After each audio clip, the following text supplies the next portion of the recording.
جب ذکر ہوتا ہے کربلا میں بچوں کا تو عام طور پہ ہم آ کے فل اسٹاپ کر دیتے ہیں حضرت علی اصغر علیہ الصلوۃ والسلام کی ذات مقدس پر. وہ بچوں میں سب سے بلند مقام پر تھے، یاد رکھیں، لیکن وہ تنہا نہیں تھے. یہ ہمارے یہاں کربلا پر بھی یاد رکھیں رسم و رسوم کے چکر میں تھوڑا سا ظلم ہوا ہے. مثال کے طور پر بس ایک ڈیٹ ہو گئی، ہلکا سا ٹچ لگانا ہے اور اپنی ڈیوٹی پوری کر رہی ہیں، چلے جائیں، آج 6 ہے، آج 7 ہے، یہ ہے. باقی جو ہے وہ ان کا ذکر ہو یا نہ ہو، کیا جھنجٹ میں پڑے ہیں، لوگ بور ہو جائیں گے، اگلے سال بلائیں گے نہیں بلائیں گے، کیا فائدہ، مجلس سخت ہو جائے گی. اصل ضرورت کیا ہے پڑھنے کی جب خود بخود انسان پڑھ رہا ہے؟ کتاب کھولنے کی ضرورت کیا ہے؟ تو ذہن میں رکھیں کربلا میں اور بھی بچے تھے، لیکن سب سے بلند مقام وہ حضرت علی اکبر، حضرت علی اصغر کا، کوئی شک نہیں. اور پھر ہم عرض کریں گے ذکر کوئی کمپٹیشن میں نہیں ہے، حضرت علی اصغر علیہ الصلوۃ والسلام کا ذکر کرنا ہے، ساتھ میں اوروں کا بھی ذکر کرنا ہے. ایک حضرت علی اصغر کی ذات مقدس تھی کہ تفصیل سے مصائب میں ذکر ہوگا، اور ان کے توسل کا بھی ہم ذکر کریں گے جو میں ہر سال کرتا ہوں. بچوں میں ایک امام حسین علیہ الصلوۃ والسلام کے ایسے صاحبزادے تھے کہ جو پیدا ہی نہیں ہوئے تھے، اور خداوند تبارک و تعالیٰ کی قدرت کا جلوہ نظر آتا ہے ان کی ذات مقدس کے ذریعے سے کہ جس وقت اسیر کیا گیا ان کی ایک زوجہ جو حاملہ تھیں، اور جب شام سے گزارا گیا تو وہاں پر یہ بچہ ساقط ہو گیا. ساقط سے کیا مراد؟ ولادت سے پہلے ہی ساقط ہو گئے. ان کا نام رکھا تھا محسن. اب کمال کی بات یہ جناب سیدہ کہ محسن بھی ولادت سے پہلے شہید ہوئے، اور امام حسین کے ایک فرزند بھی جناب محسن ولادت سے پہلے شہید ہوئے. تو اللہ کے انتقام کا جلوہ یہ ہے، نہ معاویہ کی قبر نہ یزید کی قبر، اور جو سب سے بڑا شیطان تھا خود ان کے درمیان ایک کون؟ مروان، نہ اس کی قبر نہ باقیوں کی قبر، لیکن امام حسین کے اس بچے کی قبر مشہد السقط کے نام سے شام میں موجود ہے کہ جو پیدا نہیں ہوا تھا. امام حسین کی بیٹی کی قبر موجود ہے، کس کی؟ جناب رقیہ کی، 4 سال کی، 4 سے 5 سال. آج شام میں لوگ آتے ہیں، کس کے لیے آتے ہیں؟ جناب زینب کے لیے، جناب سکینہ یا جناب رقیہ ایک ہی نام، ان کے لیے آتے ہیں. معاویہ یا یزید یا مروان ان کے لیے نہیں آتے. یہ اللہ سبحانہ و تعالیٰ کی قدرت کا عظیم ایک جلوہ ہے.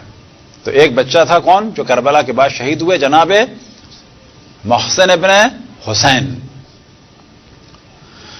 کربلا ہی میں ایک بچہ اور وہ تھے جناب محمد ابن ابی سعید ابن عقیل،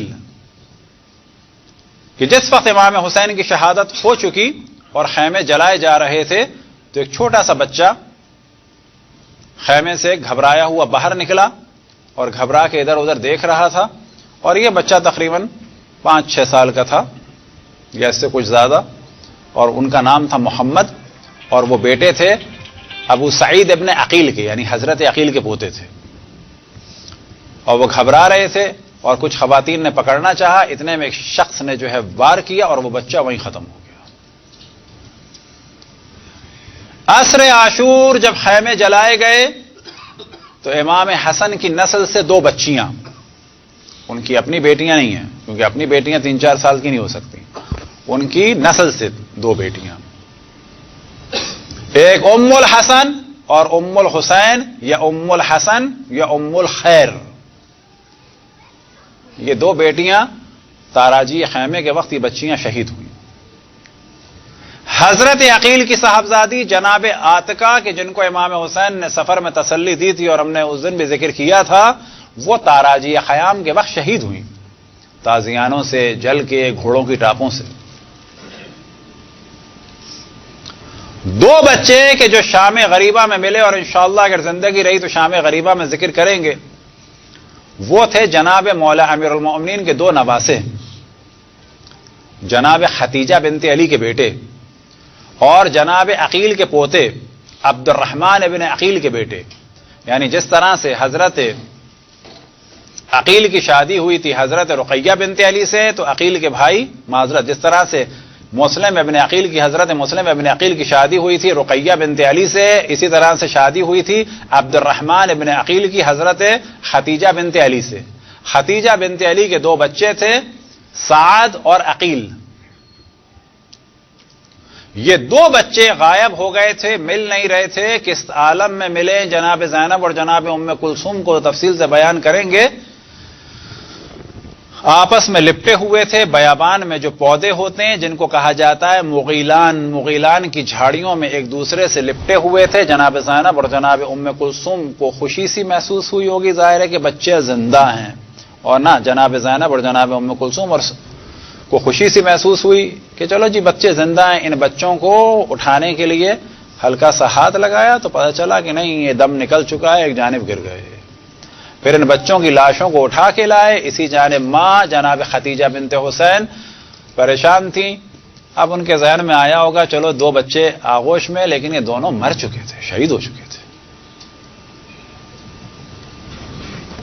اور جو سب سے آخر میں شہادت ہوئی ہے جس بچے کی، اس بچے کا نام تھا عبداللہ ابن حسن، اور یہ عبداللہ ابن حسن تقریباً 11 ساڑھے 11 12 سال کے تھے، یا یہ کہ 10 سے 11، یا امام حسن کی شہادت سے پہلے پیدا ہو گئے تھے، یا یہ کہ ان کی زوجہ حاملہ تھی بعد میں ہوئے، بالکل 10-11۔ جس وقت امام حسین علیہ السلام زخموں سے چور ہو چکے تھے، جس وقت امام حسین علیہ السلام کے تیر لگ چکے تھے، جس وقت امام حسین علیہ السلام زمین کربلا پہ نیچے تشریف لا چکے تھے، کہ اور واضح کہا جائے کہ جس وقت ذوالجلال سے زمین پہ گر چکے تھے، اور جس وقت امام حسین پہ شمر وار کرنے والا تھا، تو امام حسین کے خیمے سے ایک بچہ نکلا کہ جو امام حسین سے بہت عشق کرتا تھا، وہ یتیم تھا امام حسن کا، اور جناب زینب نے بیویوں نے روکنا چاہیے، بچہ رک نہیں پایا، پیچھے بیویاں بھاگ رہی تھیں، یہاں تک کہ یہ بچہ پہلے امام حسین کے پاس پہنچ گیا، اور جس وقت وار ہونے والا تھا امام حسین میں، تو اس نے اس کی شخص کی مذمت کی، اس نے وہ تلوار بجائے امام حسین کے مارنے کی اس بچے کے ماری، اس نے ایسے روکنا چاہا، دونوں ہاتھ جو ہے کٹ کے اس طرح سے کھال میں لٹک گئے۔ امام حسین نے اس آخر وقت میں اس بچے کو اپنی آغوش میں لیا، پھر ایک شخص نے نیزے یا تیر کے ذریعے سے امام کا دم نکلنے سے پہلے، امام کا سر قلم ہونے سے پہلے، امام کی آغوش میں اس فرزند امام حسن کو، عبداللہ ابن حسن کو قتل کر دیا۔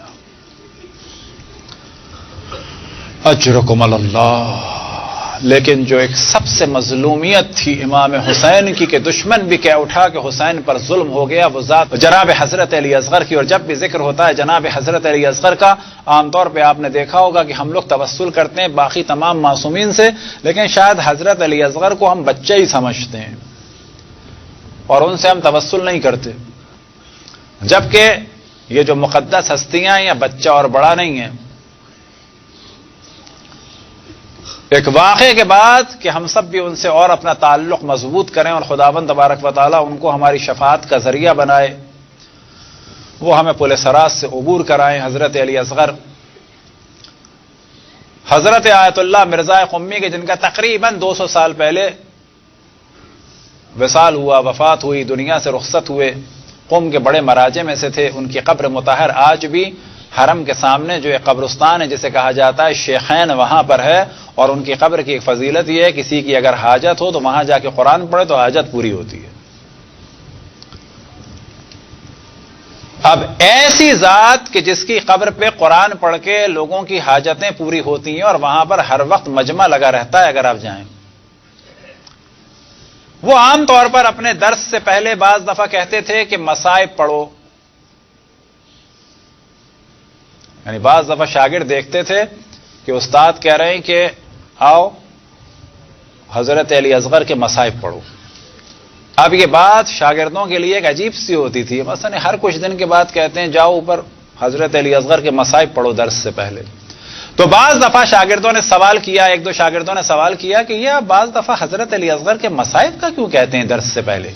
کسی بھی اپنے شاگرد سے کہ آؤ اور حضرت علی اصغر کے مصائب پڑھ دو۔ تو جناب مرزا قمی نے فرمایا کہ اصل میں توسل کرتا ہوں۔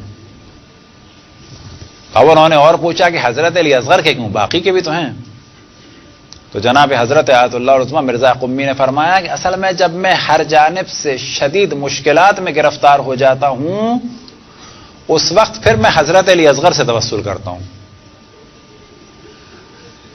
یعنی عام مشکل میں نہیں فرما رہے ہیں، جب شدید مشکل میں گرفتار ہوتا ہوں تو میں حضرت علی اصغر سے کانٹیکٹ کرتا ہوں. اب ان کے شاگردوں نے پوچھا حضرت علی اصغر سے کیوں؟ کہنے لگے اس وجہ سے کہ شہدائے کربلا میں وہ بہت منفرد ہیں، حتیٰ امام حسین بھی ایسے نہیں ہیں. ایک ایسی صفت ہے کہ جو ان میں جو امام حسین میں بھی نہیں ہے. البتہ ان سارے بچوں میں وہ صفت تھی نہیں تھی، یعنی ان باقی جو شہداء کا ذکر کیا ان میں بھی یہ صفت نہیں تھی. اب شاگردوں نے پوچھا کون سی ایسی صفت کہ جو حتیٰ امام حسین میں نہیں تھی اور جناب علی اصغر میں تھی؟ تو انہوں نے کہا کربلا کسی شہید میں یہ صفت نہیں تھی. اب شاگردوں نے سوال کیا اب کون سی صفت؟ کہنے لگے جتنے شہدائے کربلا تھے بالآخر تھوڑا سا اپنا دفاع کر سکتے تھے. یہ جن بچوں کا بھی ہم نے ذکر کیا یہ سب بہت بڑے، ان کے قدموں پہ ہم قربان ہو جائیں، لیکن یہ بھاگ سکتے تھے، دوڑ سکتے تھے. وہ بچے سعد اور عقیل دوڑتے ہوئے دور چلے گئے. جناب عاتقہ اور ام الحسن اور ام الحسن یہ سب 8-8 9-9 سال کی تھیں، ادھر سے ادھر بھاگے. لیکن جناب حضرت علی اصغر کے بارے میں فرماتے ہیں کہ یہ منفرد ہیں، یہ ایسی صفت کسی میں بھی نہیں ہے. وہ صفت کیا ہے؟ وہ صفت یہ ہے کہ یہ اپنا ذرا سا بھی دفاع نہیں کر سکتے تھے. برحمتک یا ارحم الراحمین وصلی اللہ علی محمد وآلہ الطاہرین.